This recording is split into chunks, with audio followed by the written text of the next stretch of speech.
Bonjour Sarah, bonjour à tous. Et donc aujourd'hui, on va parler de dématérialisation, une fois n'est pas coutume.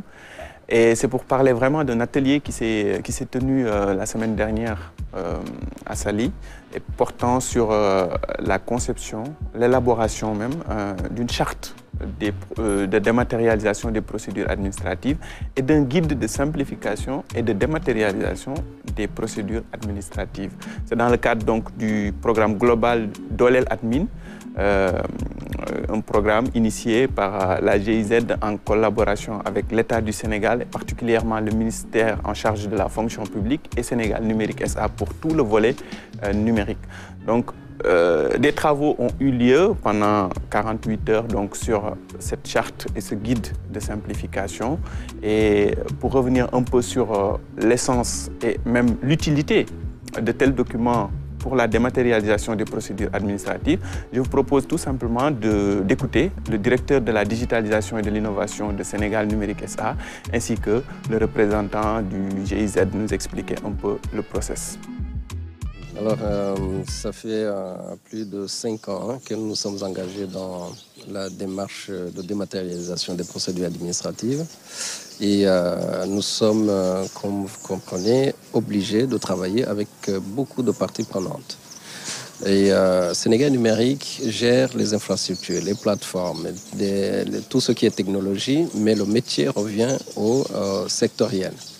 Donc, du coup, ce sont des sectoriels qui gèrent le métier. Et maintenant, pour dématérialiser une procédure, bien évidemment, il faut travailler sur le métier. Comment y travailler? Il faut discuter avec ces sectoriels. Et puisqu'ils sont nombreux, bien évidemment, il convient de rédiger un guide consensuel qui va nous permettre justement d'avancer sur ces chantiers de dématérialisation. Ensemble, et vraiment c'est une démarche inclusive qui va nous permettre de mettre en place un guide de dématérialisation et de simplification des procédures administratives. De l'autre côté, il faut un certain niveau d'engagement. Ce n'est pas seulement s'engager dans une démarche et dire oui, on va dématérialiser telle ou telle procédure, mais plutôt il faut un engagement aussi inclusif.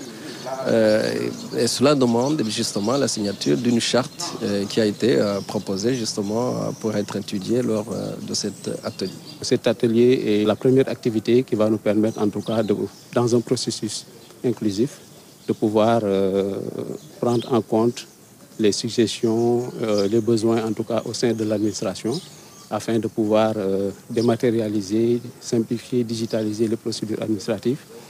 Tout cela pour le bénéfice de l'usager du service public. On y travaille avec Sénégal Numérique, qui est vraiment un partenaire incontournable aujourd'hui dans le cadre de la dématérialisation des procédures au niveau du Sénégal. Et également pour cet atelier qui nous a réunis aujourd'hui, Sénégal Numérique est vraiment le pilier, en tout cas le réceptacle, qui va jouer un rôle de leader, certes, pour vraiment la digitalisation de ces procédures administratives et également pour l'élaboration de cette charte et du guide de dématérialisation des procédures également.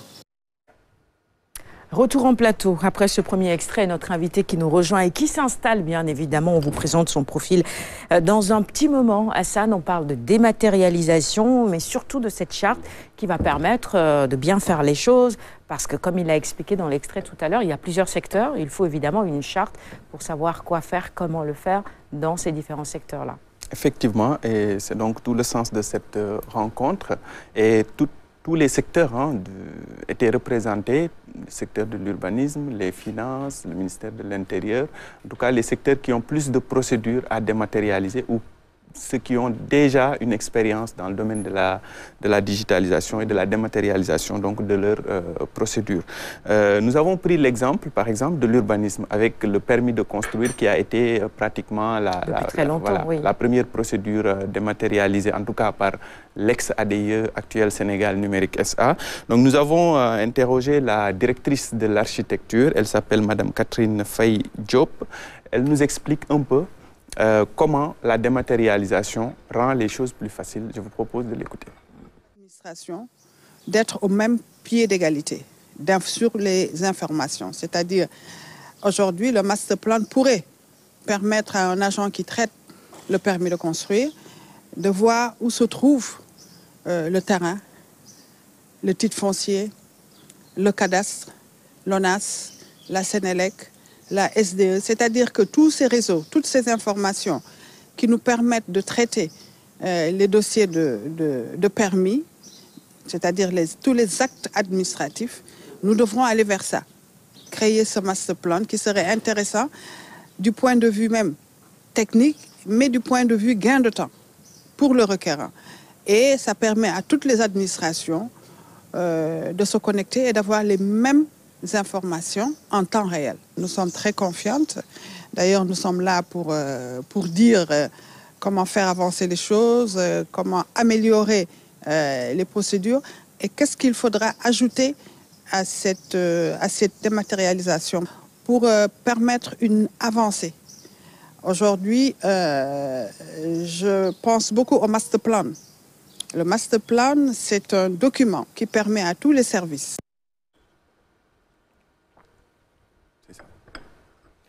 Allez, petit souci avec évidemment la suite de l'extrait, mais on aura compris, et tu l'as rappelé sur le plateau, que c'est un bon exemple dans le secteur de l'urbanisme avec la dématérialisation du permis de construire. Un exemple qui va évidemment se démultiplier dans d'autres secteurs, et c'était ça aussi l'objectif de cette rencontre. Voilà, un secteur qui bouge et qui se projette d'ailleurs. Elle vient de nous parler de master plan qui permet en tout cas de réparer toute... ne pas dire erreur, mais tout ce qu'il y a à améliorer dans cette dématérialisation des procédures. Et donc, le secteur de l'urbanisme est vraiment l'exemple à suivre parce qu'en dehors du permis de construire, il y a également d'autres procédures de l'urbanisme comme le certificat de conformité, comme le certificat de démolir, l'autorisation de démolir, etc., etc. Et donc, il y a beaucoup de procédures qui sont déjà dématérialisées et qui permettent aux gens de gagner du temps et aussi de ne plus être obligé de se déplacer sur plusieurs administrations à la fois, voilà, pour régler leurs problèmes ou pour avoir juste à la fin un document. Et c'est ça l'intérêt justement de la dématérialisation. Il y a un commentaire qui m'arrache le sourire sur la page Facebook RTS1, c'est Samba Guissé qui dit, puisqu'on parle évidemment de dématérialisation, pourquoi ne pas innover, penser à un tchéboujen avec de l'oignon dématérialisé? Je ne sais pas comment on ferait ça. Oui, il est possible, hein, avec certaines plantes locales, hein, voilà, qui ont un goût assez exquis. Et seulement, ça demande du courage à nos dames également. Ce serait de l'oignon dématérialisé. Ce qu'on appelle les plantes aromatiques, là. Les plantes aromatiques. Mais il y a toute une gamme, hein, toute une variété. Mais on Par exemple, le Favonocos, mais on peut innover. Mais on n'est pas dans la dématérialisation. Mais d'une certaine façon, c'est dans la dématérialisation, d'une certaine façon. Je pense que c'est ce qu'il voudrait dire. Alternative. Hein. Je pense que c'est ce qu'il voudrait dire. Hein, parce qu'on sait qu'on ne peut pas dématérialiser le tchèp. Ça, c'est l'analyse des hommes. Khady, est-ce qu'on peut dématérialiser l'oignon? Non, je ne pense pas. C'est indispensable, bien évidemment. Si, c'est possible. La dématérialisation de l'oignon. Merci Samba Guissé pour ce commentaire plutôt qui nous arrache le sourire ce matin. L'intérêt, justement, on l'a rappelé, de la dématérialisation, c'est de faciliter tout simplement les procédures pour les uns et les autres. J'imagine que c'est aussi un peu comme ça qu'on pourrait le comprendre dans tout ce qui est innovation, livre numérique et tout ça aujourd'hui, n'est-ce pas, Khady? Oui, évidemment. Alors, nous sommes à l'ère du numérique, donc tout doit être dématérialisé, même les livres, parce qu'on peut être sur Amazon, on peut lire beaucoup de livres en même temps, par exemple des catégories de livres. Et donc tout cela est possible grâce donc, à cette dématérialisation qui est véritablement essentielle donc, pour donc, la survie, même je dirais, du livre. C'est un bel exemple parce que, tu disais tout à l'heure, Hassan, grâce à la dématérialisation, on n'est plus obligé de se rendre dans différents services de l'État, dans différentes administrations pour régler ces problèmes. Grâce à la dématérialisation des livres aussi, on n'est pas obligé de faire le tour des bibliothèques. On peut, en ligne, avoir beaucoup de bouquins. Bon, des bibliothèques. On peut avoir une bibliothèque virtuelle, numérique. Numérique, sans bouger, tout ça. Alors, si je comprends bien, la charte, avec la charte, ça devient une obligation pour les administrations de tout dématérialiser. C'est le but. Elles ont maintenant l'obligation de le faire. C'est le but recherché, mais pour cela, il faudrait vraiment que ça soit porté par un arrêté ou un décret ou une circulaire. Et on est en train de travailler sur ça. Mais la charte, c'est plus vraiment pour montrer aux gens comment y arriver. Parce qu'il y a toujours des écueils. Hein. Quand on dématérialise, c'est l'humain qui ne suit pas toujours parce qu'on est habitué à nos process traditionnels où on est à l'aise, on reçoit les gens, une seconde nature, voilà, on se taquine et tout ça.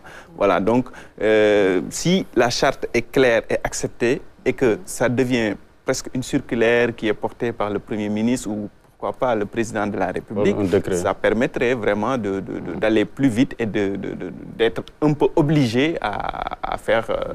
à aller vers la dématérialisation qui est un processus irréversible. Hein. On va tous vers là-bas, en fait. Même les livres. Et d'ailleurs, elles ont intérêt parce que ça leur facilite la vie. Ces administrations-là. Ça facilite la vie, ça permet d'éviter la corruption, ça permet aussi de gagner du temps. Moins de pression. Moins de pression. On va plus vite, plus de célérité. Et d'ailleurs, notre invité aussi est dans cela, hein, un tout petit peu, d'une certaine façon. Je laisse le soin à Alioune Badara de nous la présenter. Tout en rappelant à nos téléspectateurs, ce n'est pas la première fois qu'elle vient nous voir. Hein. Peut-être aurez-vous reconnu son visage. Et pour ceux qui la suivent également sur les réseaux sociaux, peut-être que son visage vous parle ce matin. Parce que d'une certaine façon, elle dématérialise aussi ses connaissances. Absolument. Hein, par la magie donc, du net. Absolument, hein. C'est ça. Donc des cours qui sont suivis d'un peu partout à travers le monde hein, pour toujours donner beaucoup plus d'outils aux parents. Et elle, son thème favori reste la parentalité positive, comme s'il y avait une parentalité négative, hein, Rahma. Et ça, on en parlera, Inch'Allah, durant l'entretien. Alors, c'est un grand plaisir de vous retrouver à nouveau sur ce plateau, Rahma Fall, hein, qui est enseignante basée au Canada et passionnée par l'enfance. Hein. Et voilà, c'est véritablement son cœur de métier. Et elle se donne à fond pour aider ses parents, les épauler à ce qu'ils puissent réussir l'éducation de leurs enfants. Et elle est là au Sénégal, à Dakar, présentement, pour tenir une masterclass qui permettrait une meilleure interaction entre professionnels, parents et même, pourquoi pas, également les principaux concernés, que sont les tout-petits. Donc voilà, disons, les grandes lignes de l'entretien que l'on aura, Inch'Allah, avec Rahma Fall. Merci d'être sur le plateau de Kinkeliba. Bonjour d'abord. Bonjour Sarah, Alioune Badara, bonjour à vous tous. Je suis très contente d'être là à nouveau. Oui, c'est vrai, ce n'est pas la première fois. J'étais là encore... il y a deux ans, 3 ans. C'est ça. Pour préparer le lancement de la classe de Rahma. Et c'était un réel plaisir. On avait une belle interaction. Donc, je suis très contente d'être là à nouveau. Ma voix est encore enrouée, mais je sais que ça s'en vient. Alors, donc, je suis Rahmatoulaye. Je suis enseignante en Ontario, au Canada, spécialisée dans l'enfance en difficulté. Ça veut dire que j'enseigne à tous les profils d'enfants, que ce soit les TSA, les autistes, que ce soit des IEL, TDAH, troubles de développement, troubles de comportement, troubles d'apprentissage. En fait, j'enseigne, j'accompagne, j'aide, moi je dis comme ça, à cheminer donc les enfants, quel que soit leur profil, quel que soit leurs besoins spécifiques. Tous les enfants méritent d'avoir le plein potentiel dans leur cheminement. Alors, je suis maman, et c'est parce que je suis maman que je sais ce dont les mamans ont besoin. Mais c'est aussi parce que je suis enseignante spécialisée que j'ai la boîte à outils pour aider les parents donc, à accompagner les enfants à cheminer. Donc, la classe de Rahma, c'est une classe dans l'école de la vie que j'ai choisi de bâtir à ma façon. C'est pour moi la façon de participer à l'école de cette vie, comme le fait tout le monde, comme vous le faites à votre façon. Pour moi, comme je suis enseignante, la meilleure façon pour moi, c'est de partager ces stratégies gagnantes. Je suis un pur produit de l'école sénégalaise. J'ai voyagé tôt, j'ai vu autre chose. Et comme on dit, donc je reste sur mon and, mais en même temps, je regarde les autres and, je sens les autres and. Ce qui est bon, je prends pour avoir un bon mélange qui va faire le bonheur des enfants et des parents. C'est ça. Enracinement et ouverture, finalement. On parlait du numérique, on va refermer la chronique e-administration avec Hassan. C'est le numérique qui vous permet aujourd'hui, grâce notamment à la classe de Rahma, de partager vos connaissances avec des milliers de personnes dans le monde. Définitivement. Définitivement, je me rappelle bien, il y a comme 4 ans ou 5 ans, quand j'ai commencé à faire des rubriques de façon très timide, c'était avant la Covid. Mais c'est vraiment comme pendant la pandémie que je me suis plus lancée. Parce que pour une fois, j'avais du temps. En tant que maman et aussi en tant qu'enseignante. Je pense que c'est pendant ce moment-là que je me suis dit, waouh, il y a tellement de choses qui nous échappent. Le matin, tu te réveilles, tu cours, tu vas dans tous les sens, tu n'as pas de temps, tu es au travail. Mais quand on s'est retrouvés confinés dans nos maisons, je me suis dit, là, c'est une pause que la nature nous impose. Et donc, comme je me suis dit, waouh, je vais comme multiplier les ressources, comme j'ai du temps, en donner encore aux parents. Et c'est là surtout que j'ai commencé à explorer comme les bases vraiment. Je me suis dit que les parents ont le temps. Les parents ont là le temps de passer ce temps-là qu'ils vont passer avec leurs enfants. Autant le mettre à profit. Très bien. Et voilà, pour ça, le numérique a joué un rôle extraordinaire. Hassan, on termine ta chronique. Est-ce qu'on va dématérialiser la matinale ou pas? C'est possible? Oui, tu peux faire ton émission depuis ton lit. Hein. Il faut juste avoir une bonne connexion et le réalisateur qui suit. Tu sais qu'on y a pensé pendant la Covid et pendant très longtemps. À cette formule-là. On a travaillé sur cette formule. Top management, à condition que toutes les zones de Dakar soient connectées. Et toi, One Peu, ne participeront pas. Hein, parce que ce n'est pas avec les données mobiles là qu'on pourra faire voilà, on peut pas y échapper, un live de 90 minutes. Hein. On attend toujours notre fibre. Allez, on termine justement sur cette charte qui est... Bon, est-ce qu'il y a un délai qui a été donné pour travailler sur cette charte et la finaliser ou pas?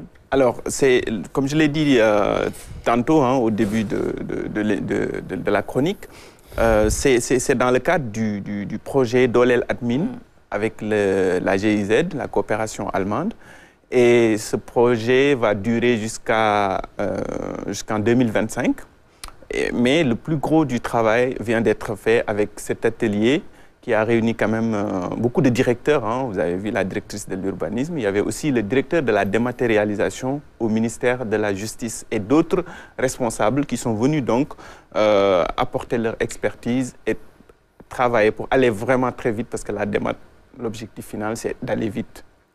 Et donc, je pense que le process va se poursuivre et que le rapport qui sera soumis donc aux autorités permettra donc de valider cette charte et également de proposer à côté aussi un guide de simplification qui permettra à tout le monde de pouvoir y aller. Parce que la dernière fois, je vous ai parlé ici aussi de l'industrialisation de la dématérialisation. Parce qu'il y a tellement de procédures à dématérialiser. On parle actuellement de 800 procédures administratives qui nécessitent une dématérialisation. Je le rappelle, ces 800 procédures sont renseignées sur le site Sénégal Service avec s.sn. Et donc, il y en a presque seulement une centaine qui sont déjà dématérialisées, soit intégralement, soit en partie. Et il faudrait vraiment aller vers une dématérialisation globale de toutes ces procédures administratives. Et donc, pour cela, il faut vraiment que cette charte soit validée et portée par l'État du Sénégal et que aussi les administrations suivent, ce qu'on espère.